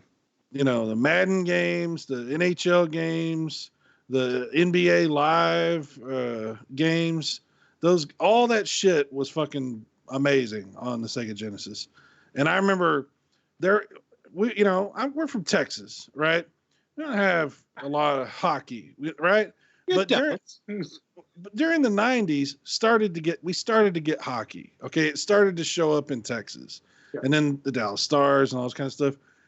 And that game was like at the right time for when hockey was making this expansion, and it just fucking took off, and everybody was all about hockey, you know. And maybe the United States, Texas, we're not as big into hockey anymore. Maybe it was just like a temporary. I don't know. Maybe it'll have another resurgence. But at least there's discussions of Houston getting a team as well. Okay. All I'm saying is for the years from like 94 to like 2001 or 2, hockey was huge. I mean, it was really big. It got really big. I'm not saying it's anywhere near what it is, you know, like what it is in Canada or whatever, but it was popular. And it was because of exactly what you're talking about, NHL on the Sega Genesis. We would go have parties or whatever, and we'd bring over several Super Nintendos and several Sega Genesis. And two of my friends, like, we pretty much just like gave them a pizza, sat them over in their corner, and that's all they fucking did was play fucking NHL. We had Madden, we had Lakers versus Celtics or whatever. You know, we had these other sports games, but that's all they did was fucking go over there and play NHL. And like, they got to the point that like they were literally trying to break the game because they were like so good at it because they'd played it so much, dude. Yeah, I had a friend of mine. Every time I went to his fucking house, he was playing that fucking game on his little 13-inch color TV, laying on the floor of his bedroom, playing NHL. And I would just sit there for like 2 hours and watch him play, and I'd be like, "So you don't want to go do nothing?" "No." "Okay." and I'd leave. You know, yeah. People were obsessed with that fucking game. It was a great game. Yes, it was. And I like that NHL re-released it, right? Like, that's pretty cool that they did. Yeah, that's awesome. Yeah. That is, yeah. I'll remember the two specific things. One of them they got on video. They just happened to have they were recording it on a VCR. I don't know why they were doing it, but they were doing. I guess it's because they were trying to do this. But somehow or another, they did a slap shot, and it went off the screen on the right and came back from the left. Now, it's a simple glitch on a game, but of course it's like, he fucking shot the puck around the world. And then the other thing was they checked a guy, and he went out flat on the floor, and he never got back up. And they're like, "You killed him. You fucking killed the guy." Well, of course, like the next quarter starts, and he's back up, and, you know, it's all going. But we're just like, you killed the fucking dude. Dude, back then in games, ambulances would come out on the field and pick people up and shit. They don't do that anymore. It would run over everyone too. We're like, you just killed 16 guys trying to save the one. What are you doing? Oh, that was so much fun. Okay, so just a quick recap for our top fives. Sai, you had Metroid, Link to the Past, Final Fantasy 3. Ray has Mega Man X, NBA Jam, and NHL 94. I've got Super Castlevania 4, Street Fighter 2, and Super Mario World. All right, so moving on to your number 2 game. What you got for us, Si? Castlevania, Super Castlevania 4. I don't know what else really needs to be said about it. It's fucking phenomenal. You know, it's just it's one of the best Castlevanias ever. It's one of the best Super Nintendo games. Impossible to find forever. We wanted to rent. Like, when it first came out, when we rented the Super Nintendo, we rented Castlevania 4, it was like, oh my God. And then it was always out. You could never find it anywhere. You could never get it.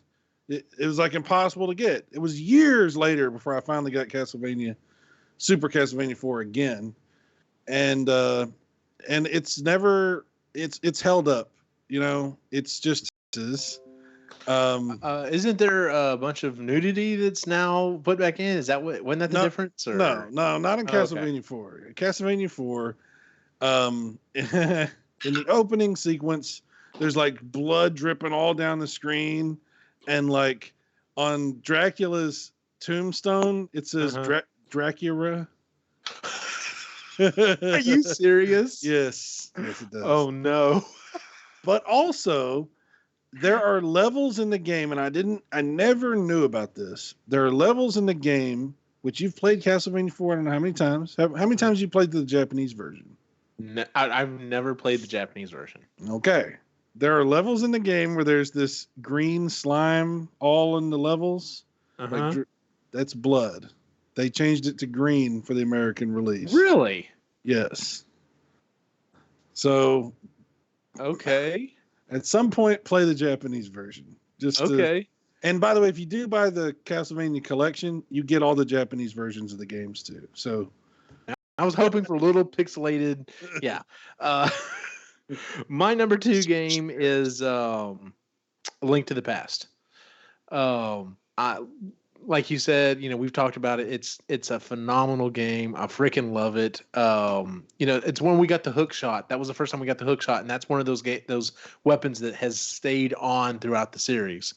And man, it was so nice to go back to that play style, going from, I like the second Zelda for what it is. Yeah. But it's, you definitely have this really interesting game, and then it basically becomes pretty much like every other game. It's like, it's just got a world map, part to it or whatever. And then to go back to that kind of 3/4, view or whatever. And like you said, had this huge world. There were rain effects and stuff. And then of course there were the effects, like the whole idea that there's a complete another flipped, negative world or whatever. That was so much fun to go to, a castle or something, or a village or whatever, and the light side. And then when you go to the dark side, it's like, burned down, or part of it, like it's overgrown and stuff. And, for that time period, man, that was mind blowing for the Super Nintendo to be able to pack in that much stuff. Yeah. So, absolutely. yeah, I freaking loved Link to the Past. So, all right, Ray, what is your number 2? Well, my number 2 is another game that I played a lot. Now, I played this more in the arcade than I did on the on either SNES or Genesis. But Mortal Kombat 3. Mortal Kombat 3? 3 was on SNES. Yeah, it was. You have an unusual list, Ray. You have a very unusual list. Because 2 is clearly the better game. Well, what is the better game? 2 is set. This is not about anybody else's opinion. It's about Ray's opinion. You're absolutely right. I shouldn't have said that. My apologies, Ray. 2, no, I don't disagree with you. 2 was the better game, but 3, well, then why didn't you pick 2? Because 3 is the one that I really enjoyed more at the time. Okay, that's cool. And 2 was awesome. They had some cool things, but was Smoke not introduced in 3? He was in 3. Yeah. Yeah, and that's one I love playing. I love playing as Smoke. It's funny you say this, because I think 2 was clearly better, but I had way more fun with Mortal Kombat 3 on the Genesis. Yeah. Like, I know that doesn't even make sense, because the Genesis one, it was inferior, okay, to the Super Nintendo. But that's where we were playing it when we were having a good time. Mm-hmm. It's funny how that happens. And yeah. So that's interesting. It's interesting you say that. Again, see, Mortal Kombat 3 is where I started falling out of love with Mortal Kombat, because the run button fucked me up. Yeah. It just, that control part just never fit in for me. But there was so many secrets in 3. 3 was there were shit tons of secrets in it. They packed that fucking game full of like hidden shit. Yeah. And that's why I loved it, because it was, you always hear about, did you find this? Oh, and then, you go and then you got to go and try and find it yourself. And that's, 2 was a great game and everything like that. But again, 3 is the one that I really had a lot more fun with. Xavier says he likes it because it was faster. Yeah. That's a good point. I mean, yeah, it was faster. And it was faster on Genesis too. And anyway, that's not really the discussion necessarily, but that's the version that we played, was the Genesis one. And I have a lot of affection for Mortal Kombat 3 on the Genesis because of that. It's what I played the most. And then again, I played it a lot at the arcade as well. And on the arcade it was amazing. Right? Oh, the arcade. Hell, yeah. Yeah. It was crazy in the arcade. Yeah. All right, Si, we're to our number ones. All right. So this is going to be like the most obvious thing in the world. I haven't mentioned it yet. You know it's coming because I obviously have a Mario game on here. Okay. And that's, of course, Super Mario World. And the reason I say Super Mario World is the best game, my number one game on Super Nintendo, is because I think Super Mario World was the culmination of everything that had been leading up to from the NES versions of Mario, like Mario 1, 2, and 3. All of the best parts of those games are in Super Mario World. And then it takes it to the next level.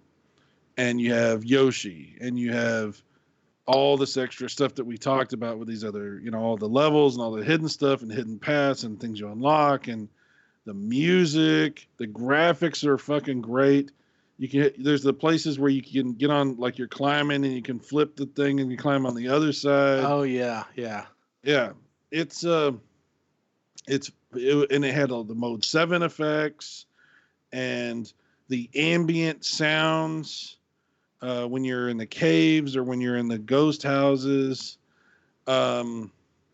Anybody can play Super Mario World and have a great time, but the more you know about it, the more fun you can have, and you can go back to shit and get a whole different take on a level that you had already played through. Just a huge amount of replay value. And I think it's just, to me, Super Mario World is, it might be the best Mario game. I don't know. It's tough to say because there's so many good Mario games. Yeah. But it's definitely the best 2D Mario game, I think. And it's the best platform game on the Super Nintendo or of the 16-bit era. It's better than Sonic the Hedgehog. It's better than Bonk. And both of those are really, really good. So, to me, Super Mario World is the Super Nintendo. If you didn't like Super Mario World, you didn't like the Super Nintendo. I would agree with that. So that's why I pretty much said it's number one for me.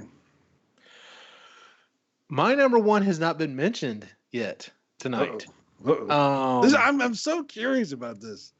What could it be? What could it be? And it actually helped form what we now. It's a specific type of game. It helped kind of create this idea for a platformer. Because it's a game that much kind of like Super Mario World, in that you can go back and kind of redo some things. It's one of those games that as you go along and you acquire new powers, you can now go back and unlock things. Krusty Super Funhouse. Absolutely, Krusty Super Funhouse. The Home Alone game. The Home Alone game. Super Metroid. Super Metroid. Super Metroid is. That was my number 5. Oh, that's right. I'm sorry. You did have it on there. My apologies. It's funny. I kind of had it on there, but no. So yeah, Metroidvania is like a term for a type of game, and of course that's the combination of Metroid and Symphony of the Night, and I adore both of these games. I liked playing Metroid, but I found it really hard when I was a kid. I was the right age with Super Metroid. I got everything in that fucking game. Like by the time I went and fought Mother Brain, I was kind of already OP at that point, so it really wasn't that hard, and it was more so just kind of going through the thing. But then you start fighting Mother Brain, you're like, I've got fucking missiles out the wazoo. Why have I not put this bitch down yet? And then you get knocked down. And then when the fucking Metroid comes in and saves your ass, and I was like, oh, I'm fucking killing your ass. Like, oh, it was, and then you have to run to get out of the planet before it fucking explodes. I still get shivers thinking about that game. It is so much fun because I just know I'm gonna have a blast. And that was one of the other things is there was another, and it was minor. There was one place you could go that you could unlock. There were like these little animals that were in there, and if you managed to save the little animals as that as the planet's exploding and your ship's flying out, you see one little star kind of fly off because they got out as well. And just like, man, that game was so much fun. Yeah. Man, and the powers in that game are awesome. The grapple beam, the ability to do the hyper run and like run through shit. Oh, I fucking love that game to this day. That is still one of my favorite games. Is Super Metroid, and like when you fight. I mean, Ridley was a good size, but when you fought, what's the big green one? What was his name? He was like multiple screens. Like you couldn't see all of him in one screen. I was just like, this is insane. So, but yeah, I love Super Metroid. Love Super Metroid. All right, Ray, what is your number one? Drum All roll. right, well, I too went with a game that you power up and you can use different abilities to help you get through. I have to say that I picked this game because of the hilarious creativity that they had with it, and it's Earthworm Jim 2. Ooh. I have to Interesting say, pick. I've never been a huge fan of the Earthworm Jim games, but the animation on those games is great. Like it is so good on those games. Another game that's better on the Genesis. I'm sorry to say. I mean, the Super Nintendo version is good, but the animation is better on the Genesis. And that's probably why I enjoyed it so much. I don't know, man. It was such a good and just the humor that they had with it, right? Yeah. And I was the right age for it. Like when it came out, I was Did you know there's a new Earthworm Jim that's coming? I did not, and now I need to go look. It's going to be an exclusive title for the new Intellivision system. Okay. What? Yes. There's a new Intellivision system that's being developed. It'll be out next year, I think. And Earthworm Jim is an exclusive for that system. I don't even know how to process that. I don't either. That's crazy. And they have the original team working for them. That's crazy. That's crazy. It was such a creative game. And yeah, the animations that they had, like when you sit and if you put the game, like you put it down and you just wait for a minute. I mean, he starts skipping with himself and like it just all the different little things that he do while he's waiting. And then the creativity as well of, using himself as like to whip across different areas. And I remember falling in love with that game. So Earthworm Jim was the one that got me hooked. And then Earthworm Jim 2 came out and there was just so many more powers that you get. And it was, a lot of fun. Your list is very interesting. It's much more interesting than mine. Mine's very vanilla. Yours is more chocolate. I have chocolate taste. Ooh. All right. Well, we have a tie for second and third, and for fourth and fifth. So just because of the way it fell, for number 5, we have a tie between Earthworm Jim and Castlevania. Oh, wow. Because they're both at 5 points. At number 2/number 3, we have another tie for Metroid and Link to the Past. And then finally, for number 1, it was Super Mario World. Okay. So question, do we want to leave it just like it is? Do we want to do a quick vote as to which one we think should fill the Let's do 2, a vote. 4, 5? Let's do a vote. And Okay, Xavier gets the vote too. I was going to say, or should I calculate Xavier's 5 in here and see how it lands? Say Xavier's. Yeah, All right. put his stuff in there. Give me Yeah. a sec. Give me 1 second then. Well, you know, we have a chat. Please- We have a chat room for a reason. Yeah. Yeah. And by the way, he mentioned that boss that you couldn't remember. His name's Kraid.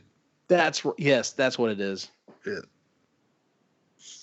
By the way, I would like to mention my runners up at some point. Just to, Yeah, we're gonna get to that in a second because some of his on here are definite runners up, even on mine. And I'm just like, yeah. Let's see here. So that would be. I got a few for the Sega. we got to do. I mean, the Genesis was a really great system, very popular. You know, that was Sega's one time they actually not only challenged Nintendo, but they had a bigger market share than Nintendo for a couple years. For a couple of years, and then they just couldn't compete. Well, you know, the problem was Sega was fighting itself. You had Sega of America and Sega of Japan at war with each other to see who could, you know, control the company. And it just, you can't do that. You can't have that happen. Nintendo was like, they ran their fucking ship like, you know, from the top down. They ran that shit. And Sega just couldn't do that. All right, let's see here. So we do that. We do. There's been so many videos done about the great lament for Sega went on to create the Xbox. Yeah. So, you know, And I you, didn't know that actually. yeah, that's absolutely true. and you look at the Game Gear. Like the Game Gear was really, really well done, and the graphics that they pulled off with that thing were incredible for the day. Like, Well, you know, the Game Gear was basically a portable Master System, but it with better colors. Yeah. But it was the same processor and everything. So the Sega was way ahead of Nintendo. Even, I mean, the Master System, which a lot of people don't even know about in America, you know, that was their system to compete with the NES, and it was technically far superior to the NES. But you know, the Genesis is the one that really got the world's attention. Yeah. All right, so we have a clear number one. It's still Super Mario World. We now have a different number two, and it's Street Fighter 2. Ooh. Number 3 and 4, we still have to decide on. It's still going to tie between Link to the Past and Metroid, and number 5 is also a tie for either Castlevania or Earthworm Jim. So Okay, let's vote.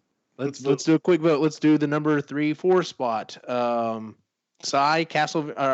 For number 3, do you think it should be Metroid or Link to the Past? Fuck. Now, they're not going to the fire. We're not doing that shit. Which one do you think is a better game? I voted, but you didn't count his. I don't see it on here yet. Do you have it on live He chat says, or top okay, chat? yeah, I'm sorry, it just came up here. It's Super Metroid, yep. Okay, so yeah, it's Link to the Past and then it's Metroid. All right, so for the number 5 spot, either Castlevania or Earthworm Jim. I'm telling you right now, I'm voting Castlevania. I gotta Jim? vote. I gotta vote Castlevania, dude. All right, Xavier, tiebreaker. you got it's either gonna be a tiebreaker or something. So If it's a tie after he votes, then we have to flip a coin. yeah, I agree. So we're waiting here for his to come in here. So he says Come on, Earthworm Jim. no, he ain't voting for Earthworm Jim. He's gonna vote He for might vote for Earthworm Jim. You don't know. he's gonna vote for Castlevania. He's mulling it over right now. True. Okay, he votes Castlevania. All right, well, there you go. So there's our number 5. Okay. Well, Yeah, so some games that didn't quite make my list and like literally jumped on there, jumped back off throughout the week. Mortal Kombat 2. I had so much fun fucking playing Mortal Kombat 2. Mega Man X also made my possible. It killed me not to put F-Zero on there. I spent so much time with F-Zero. Pardon me. NBA Jam also was on my list at one point. And then one that we haven't mentioned tonight, SimCity. SimCity. I still think Good that is pick. one of the best versions of that That's game. my favorite version of SimCity. I still It is play mine that. too. I still play that. It's not overly complicated. It's just it's fun to play. It is a fun game to play. Yeah. Which was crazy because when my brother and I both said that we wanted it, my mom was like, "What do you do in this game?" We're like, "You build a city," and she's like, "And so, that sounds boring as hell." So it's so fun though, man. Yes, it is. You get the little Mario statue, and then Bowser would come through and destroy part of the city. And a friend of mine was trying to build up and do something or another, and like built his city, and forgot to turn off natural disasters, and left it going overnight because he wanted to see how it would build. And when he woke up the next morning, like 75% of the city was gone. He was so heartbroken. We're like, "You didn't turn off natural disasters?" He goes, I didn't think about it." He was just devastated. So, but yeah, those were some of the games that were on my possible list. What was on your possible list, or your runners up there, Cyrus? Well, F-Zero, because that was the game that sold me on the Super Nintendo. Yes. Holy shit, I love that game. It's another game I still play. Who did you use? I just used the blue car. The Falcon? Yeah, that's the one I always use. I always use the Stingray, the pinkish one. I hate that car. It has the acceleration on it isn't great, but it does have the highest top speed. And if you can manage to not hit anything, you can knock some scores out of the park there. But like I said, as soon as you hit something, you're like, well, I'm fucked, because it's going to take forever to get back up to my top speed. Yeah. So yeah, there's F-Zero. Now another one is ActRaiser. Oh my God, yes. Me and my brother, I've mentioned this before. We bought ActRaiser from Walmart, and I played all the action levels, and he played all the sim levels. I remember you telling me about this. Yeah, we beat it in one day and took it back. What? Yeah, we played the whole game in one day and took it back to Walmart. Got something else. I don't remember. Whatever. But I love ActRaiser. It's so fun. And because it has this variety that you don't find what other game is like that? It has there isn't. Yeah. It has the sim stuff, and you do all this stuff like you would do, like we were just talking about Sim City. It's fun. But then you have these fucking badass side-scrolling, arcade levels that are just like the music, the sound effects, the graphics, awesome. So I love ActRaiser. The second one, whatever. But the first one, they took out all the sim stuff in the second one. I was like, why did y'all do that? That's what set this game apart. And y'all basically just like shoveled it into, another side scroller. Right. So did y'all? So like we figured out that like as you would build, like the people would build like huts, and you could only have like maybe 4 people in a hut, and then like they would get to the next level, and they could have 6 people in the dwelling, and then whenever the civilization on that area maxed out, they could have 8 people. And if your as your population maxes out, you gain levels and you get stronger. So we would go through and we would wait till we got to the 3rd level of civilization, and then we'd freaking just like burn everything down. So they had to rebuild as the 3rd level. And so we would like, once again, by the time I got to the end of the game, I was so OP, it wasn't even funny. Right. So, but I was like, I always kind of felt bad. I know they're little digital people and they're not real, but I'm just like, yeah, I'm about to strike your houses with lightning because I want more points. I don't remember doing that, but it's interesting you say that. Yeah, not really a good comment on my yeah. So maybe I shouldn't have shared that. No, that's cool. Yeah, real quick, I'll just mention I had Street Fighter 2 Turbo, and that's just because that's the one we played all the time. Yep. And then I want to mention Turtles in Time. Yes, because fuck, it's awesome. Finally, the only thing that game was missing was the 4 players. If it had 4 players, it would have been perfect. Yeah, but yeah, you're right. And they had the 4-player adapter. Why didn't they have it 4 players? Probably because they couldn't have got that. Because you could have what, 2 turtles and I think 4 bad guys on the screen, and I think that was maxing it out. And yes, such a good game. And I think if you had 4 turtles, you would have only had 2 bad guys, or it would have like had so much slowdown it would have killed that damn system. That's probably true because it already did have flicker and slowdown. So good Yes, it point. did. And speaking of that, the last one I want to mention is R-Type 3. Now, Super R-Type had tons of slowdown and flicker on the Super Nintendo, but R-Type 3, they fixed all that, and it is to this day one of my favorite shooters of all time. So that's all. I wanted to. R-Type 3 is not going to be on anybody else's list of absolute best Super Nintendo games, but I think it's really, really good. So, and there's another shooter that I mentioned a long time ago, but I could never remember the name of it. That's really good on Super Nintendo, and I'll just mention that his name is Axelay. And a lot of people are not familiar with it, but yeah, it's not ringing a bell. Extremely impressive shooter. So, anyway, that's it. No Super Scope games on it. Well, Metal Combat was pretty fucking good. We had it was Super fun. Scope. Manon was obsessed with it for a while. Like, really, I couldn't.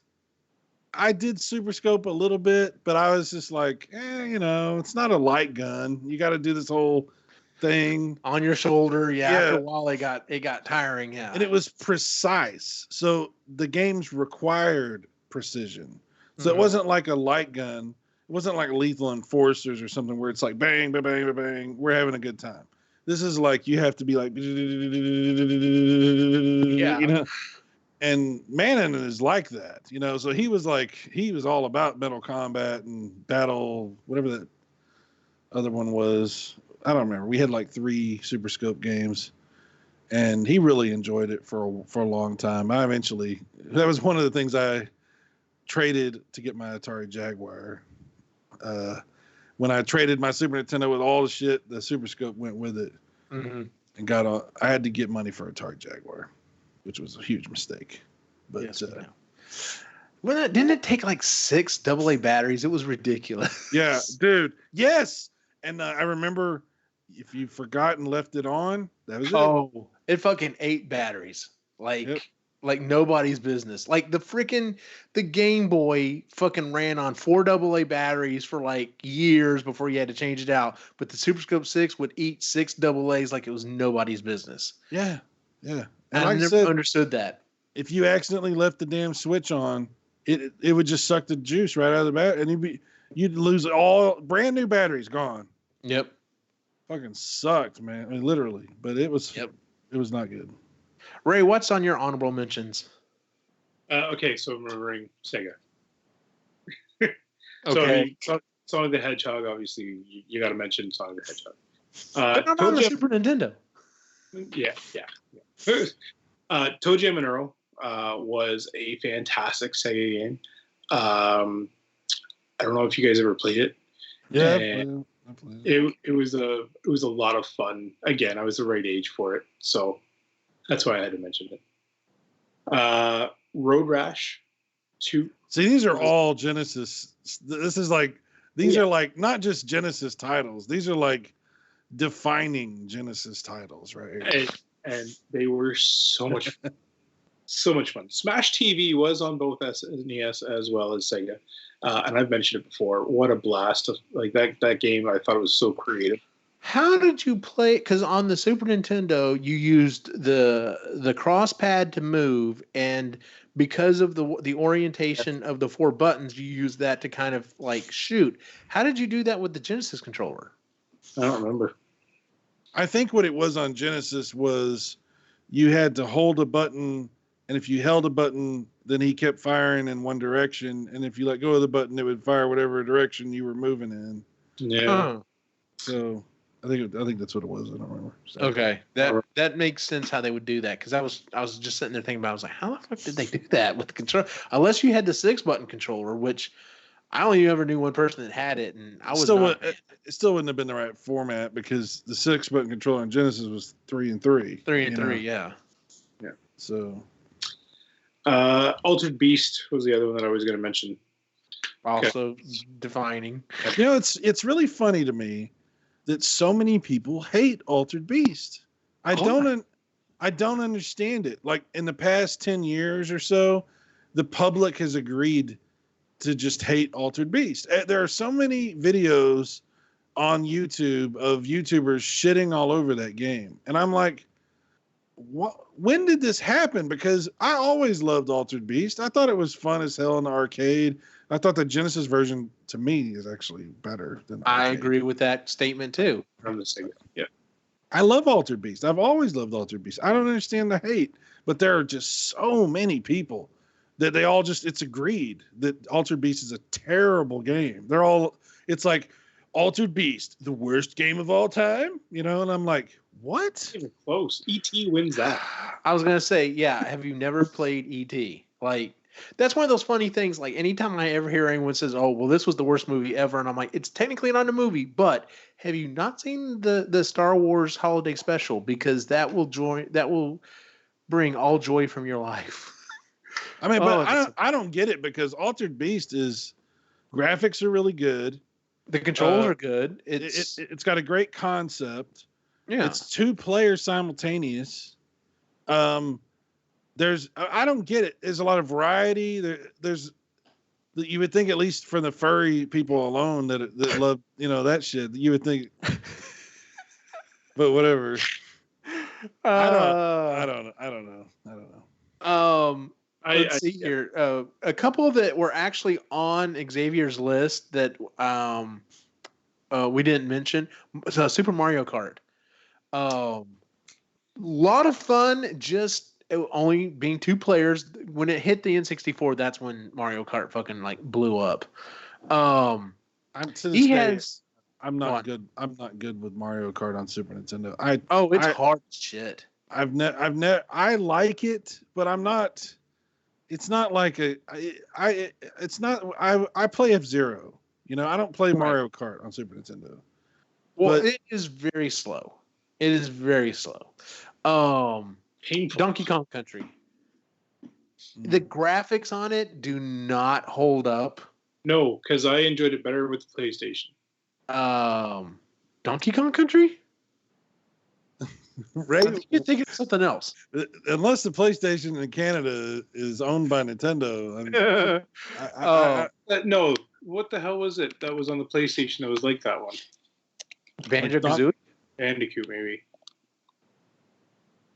But yeah, Donkey Kong Country, like I said, a friend of mine, actually my partner at work, his son was hanging out in our office and fired it up, and I'm like, man, the graphics have not held up well on this game. But I freaking remember when it came out, it was gorgeous, and I loved it, and it was a lot of fun. Donkey Kong Country was responsible for, there was an era that bled over into the first couple of years of PlayStation and Sega Saturn, where they had all these pre-rendered graphics. Yep. And that's all because of Donkey Kong Country. That started that trend, Donkey Kong Country, and then Killer Instinct. And I love Killer Instinct, and it is nowhere near it. Street Fighter is so close to the arcade, but Killer Instinct is not close to the arcade at all. But I still fucking loved it. Yeah. TV, that's maybe 25 inches, it will look great. But on an LCD TV or whatever you're trying to emulate it, you're just like, eh. So, Crash Bandicoot was what I was thinking. Okay. It reminded me a lot of Donkey Kong Country. Did you Crash Bandicoot? Is that what you said? Yeah, Crash Bandicoot. Interesting. That's an interesting comparison. I actually understand where your comparison is, because there's a lot of the same things that occur. Crash Bandicoot, where you're jumping on the barrels and the shit's popping, and I see where you're going with that. That's interesting. Yeah. Did you ever play a very well-known game, but like I said, it was one of those ones that was like, it was technically one of the first real-time strategy games to be on at least a console, and actually be done fairly well. They never did a sequel or anything to it. Hell, I don't even know who made it, to be honest with you. I'd have to go back and look at it. But if there's no other honorable mentions to throw out there, I guess that our final list, like I said, is number 1 is Super Mario World. Ray, what's your pick and or pan? We were invaded by America for the last couple of days. Yes. She's not on tonight, but Jen was up here, and we showed her around, fed her a ton of junk food, so I'm sure she's got a Canadian hangover going on right now. Did she Is have that what we're gonna call Jennifer has the what is it? What is the expression? RBF? Is that what you're referring to? Yeah. Yeah. It's funny. I mentioned that to someone the other day because my partner at work is pretty reserved until you get to know him or we start talking about something he's really interested in. And I was like, yeah, it's like, I understand, we both have RBF. And they're like, what's that? I'm like, resting bitch face. And they're like, oh, they're like, you're right. I'm like, yeah. I'm like, go talk to him about Star Wars. It'll be fine. So yeah, it was nice to have her up, and there was a small discussion that we had, and then it was funny that the next day it was on the back channel there that we should do an Epically Geeky up to Canada and have everybody up. if we can get the finances going, absolutely. Yeah, that'd be awesome. Didn't realize that when we dropped her on Friday in Toronto that Fan Expo was going on. We didn't go this year, but could have just dropped her off there. She would have been one with. And then we did get a couple of pictures of her in her Canadian attire, and that's all I'll say for now. And I'm sure she'll be sharing it soon. I was gonna say I haven't seen those pictures yet. I can't wait to see that. So. Hey, it was fun. We got a Canadian flag on her and everything. So nice. Well, I did see she finally made it to the mall. So yeah, we did. So that reference. Very cool. That been goofing around with watercolor and got some more paintings done, and so I've been goofing around and nice large paintings and get. Your camera, your effect on your camera is blurring it. I'm going to unblur that now. Okay. Because, so fun one just for, shits and giggles. Oh, yeah, that's awesome. Cool. And then, so. Did you say that's based off of a photograph? Yeah. I put it on the back channel. So. Okay, yeah. A photo of me, I was like, I don't know, 3 or 4. And I was washing my trike, and my dad was washing his motorcycle at the same time, and so that's kind of based off of that, which is fun. Can I ask you a question about that? Yeah. Every time that you look at that photograph, does it make you laugh? Pretty much. Look at this photograph. I knew that's where you were going. Yeah. He's like, no, it doesn't. And then I found this, which is a cold wax medium. And you put this over top of watercolor and it seals it so that it kind of just protects it. It's a different way of making it all good and ready to go. But as you can see, watercolor does a lot of funky shit with paper. Yeah. So I've been trying to figure out what the hell that's all about. And today, I went and found cotton paper. So it's 100% cotton, and apparently it does amazing with watercolor, and that's the only shit that the professionals use, and not calling myself a professional or anything like that, but I thought I'd give it a shot. So I look forward to seeing what I can do with that stuff now. So nice. Yeah. I predict we have at most 1 year before Ray's new Twitter is Pro Ray. Pro Ray. At Pro Ray. I feel like Reluctant Yeti, so. Yes, I'm sticking with the Reluctant Yeti. It fits for so many reasons. Pro Yeti. That'll be it. Oh, no, I like that. Pro Yeti Ray. All right. Oh, Xavier said he didn't get to hear the final tally on the thing. Oh, one more time, real quick. Xavier, it was Mario, Street Fighter, Zelda, Metroid, and Castlevania. So, it's very loud, Eugene. Damn. Shut up. Cy, do you have a pick and or pan for the week? Well, it was fun getting the like I said, the Street Fighter. That's awesome. Cool.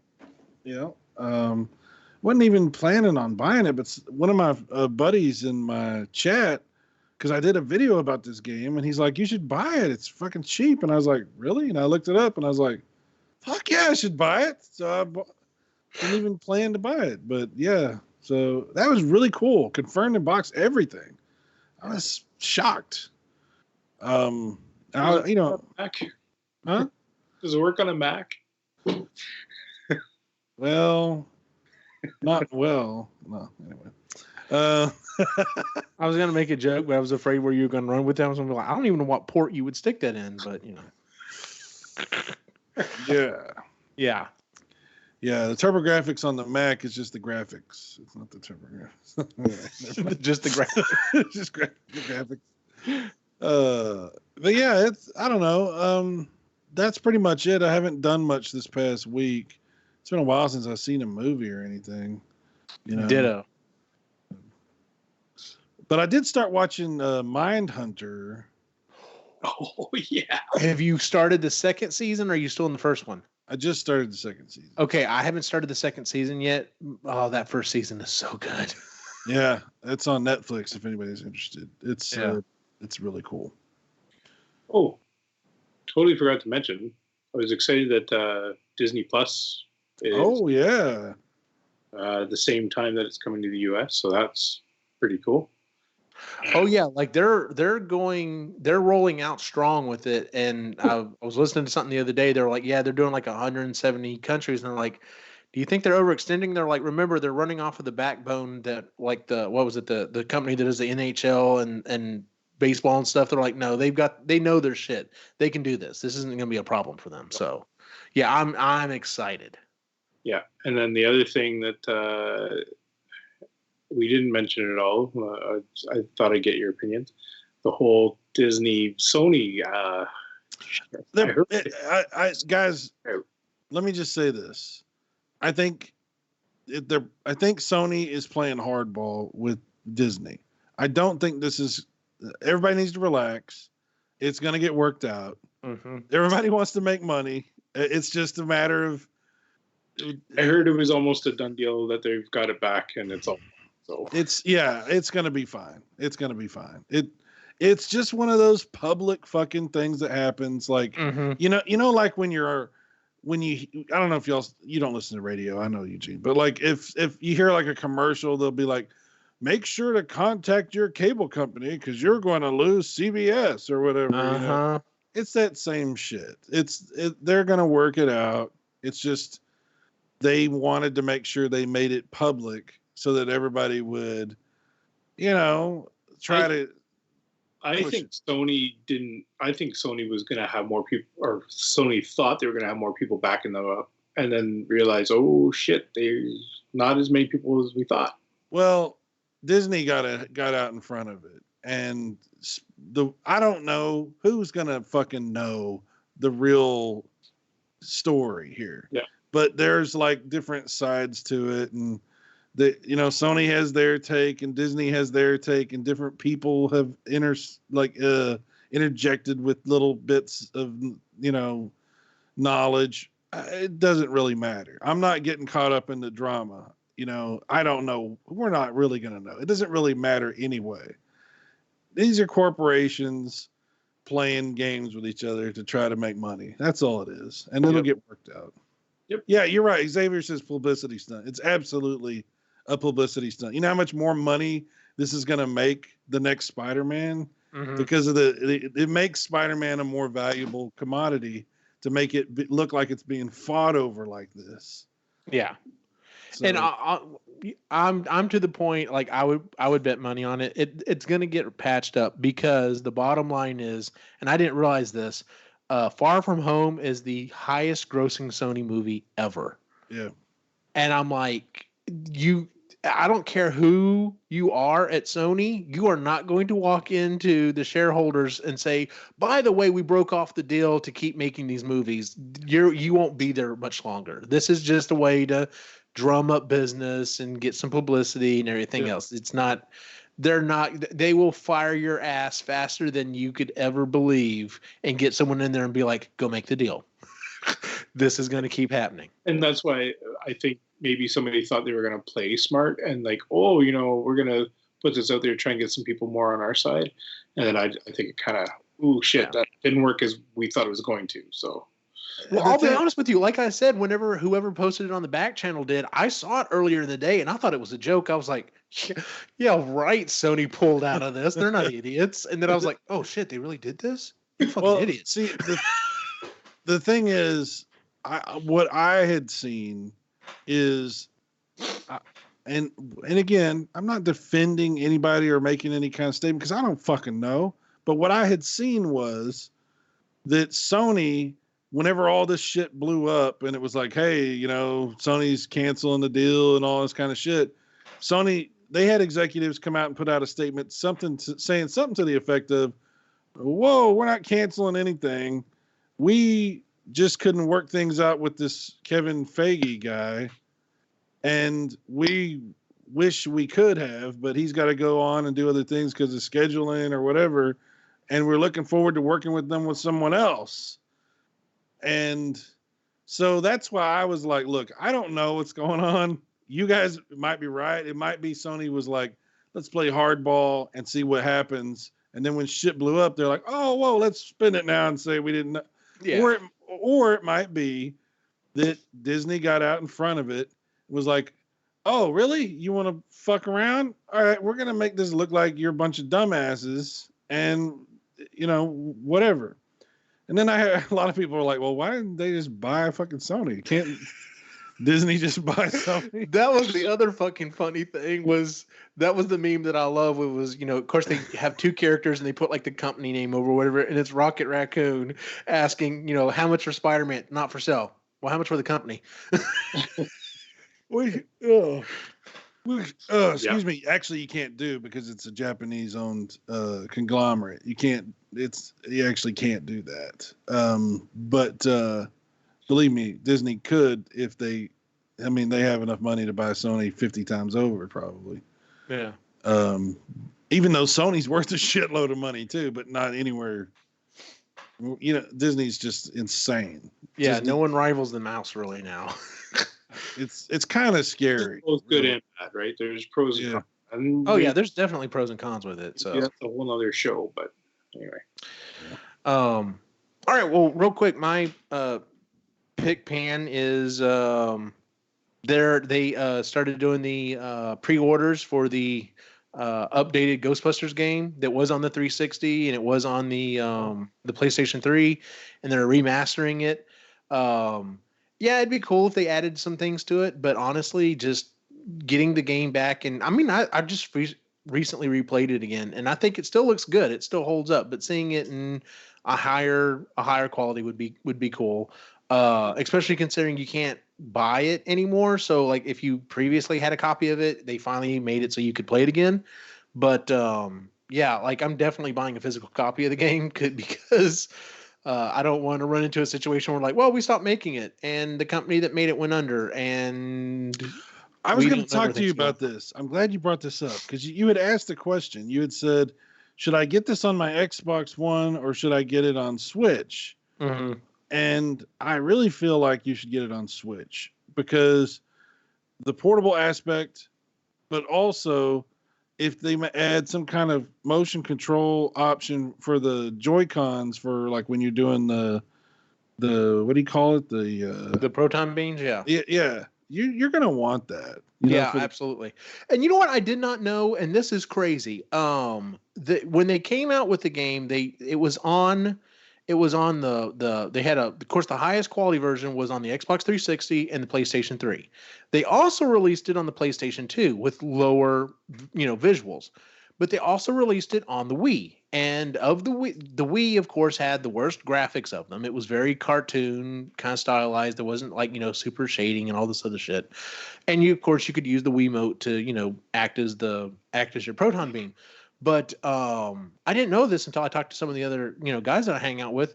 It actually had additional levels and a lot of additional dialogue. And I'm like, so there was more story in the Wii version than there was on the 360 version? They're like, yeah, there's like a whole other chapter that doesn't even happen. And I was like, oh, well, fuck. maybe I should have got it on the Wii. I didn't realize that. Like I was like, Wow. no, I want the one that looks, the coolest or whatever. But yeah, so I may have to try to hunt down. I'm sure it can't be expensive. I need to see if I can hunt down a version of it just so I can see what wasn't in there. What was in there. So You still have a Wii? um yes, I do still have a Wii. Because I never got a Wii U and I still have a Wii. So actually one of the reasons I kept my Wii still is because I still have GameCube games. So, Oh, yeah, because I sold my GameCube and I just kept my Wii because I can just drop the controllers in it. Because I still have two really good working Wavebirds. So that is a fucking good controller. I love that controller. That's Yeah. a whole other show. But anyway, that and I got to just kind of a side personal note. Today we went and had a birthday party get together for my grandmother who turned 90. Wow. Yeah, my grandfather died, I think, in 86, 87, and we really didn't know how much longer we were going to have with my grandmother. And now it's 2019, and she's still trucking, and God dang. that's really cool. Can you imagine outliving your spouse by 30 years? I can't. But she helped raise me and my brother and my cousins, and they say keep raising kids will help help keep going. So of course now I ask her, what's going on, Grandma? And she's like, nothing. I sit around and eat. And the week, ladies and gentlemen, if you would please give us a 5-star rating on iTunes, Stitcher, and Google Music. We are out there on a couple of the other streaming services as well. Hey, like the video on YouTube also. Yes, that would be helpful. Even though freaking OBS keeps giving me problems. But anyway, so yeah, we do the show live on YouTube. Like I said, we've kind of been doing every 2 weeks, so usually on a Friday or Saturday night. So if you want to jump in the chat room, we'd love to have you. Thank you for joining us, Xavier. That's awesome that you got to have some input. So because we do like having people on the show. We've got 2 other shows. We've got 2 other shows as well. We have the about do they hold up? Or Well, let me tell you, here's what I could do. Like during those 2 weeks, I could do videos on my channel where I play some of the game, talking about how we're going to be doing this show. That's true. Help promote it. All right. Well, we may have to talk about that. It's funny. I just looked down again. I saw the last thing that Xavier wrote was publicity stunt. That's what you're talking about. I'm like, yeah, okay, sure enough. But he was talking about something else. I'm sure Sean would be up for that too. And then, yeah, that would be fun. Because I mean, I would want to stick to like old stuff, or I'm talking about 8-bit, 16-bit era Yeah, stuff. So, and I don't think it should be one a week. That's too much to ask. God, no, there's no way. I'll be honest with you. I'd have a hard time. Like committing to once a month is once a month. doable. Once a month would be great. We can I do think that once would a be month. good. Yeah. Anyway, so we've got that show. We've got the Sustainably Geeky show. We just dropped an episode on that. To my YouTube channel where I have lots of video game crap and nothing else. I don't do any drama anymore. I don't do any of that crazy stuff. It's just video game stuff and mainly retro and mainly TurboGrafx right now because the damn TurboGrafx Mini's coming out. And when does that drop? Comes out in March the 20th. It's wow, that far off. Yeah, it's quite a while, but they keep releasing more information and new games. And so now there's a ton of games on that thing, and they keep adding. I've got a petition to see if they'll add one more that I think needs to be on there. Well, Legendary with this much time, hopefully, maybe they'll get that on there. Yeah, that's what I'm thinking. I'm hoping. But yeah, that's what I do. Video game crap. So very good. Ray, where can we find you? The Reluctant Yeti on Instagram and Twitter. I don't tweet a lot. It's not Pro really Yeti. Pro Yeti. But yeah, Instagram, you can check out the art there. And then I've got some skateboards that are going to be coming out for sale soon. I'm trying to figure out the whole shipping thing because that's a pain in the ass. Yes, it is. Yes, it is. And then they'll also be having some original art coming out with that'll be for sale as well. So very cool. And as always, you can find me at Optimus Gene on Facebook, Instagram, and Twitter. Right now, I've been talking about the Proton Pack I built. I just recently updated my PKE meter. I'm probably going to be tackling my Spirit Ghost Trap here pretty quick. There's some mods out there already, but I've kind of got some other ideas for what I want to do to it. So I may be starting from scratch on that, but we'll see. So, and then I usually try to release the files out there whenever I get them done. So, because I like teaching and sharing information. So, for everyone on the site, have a good night.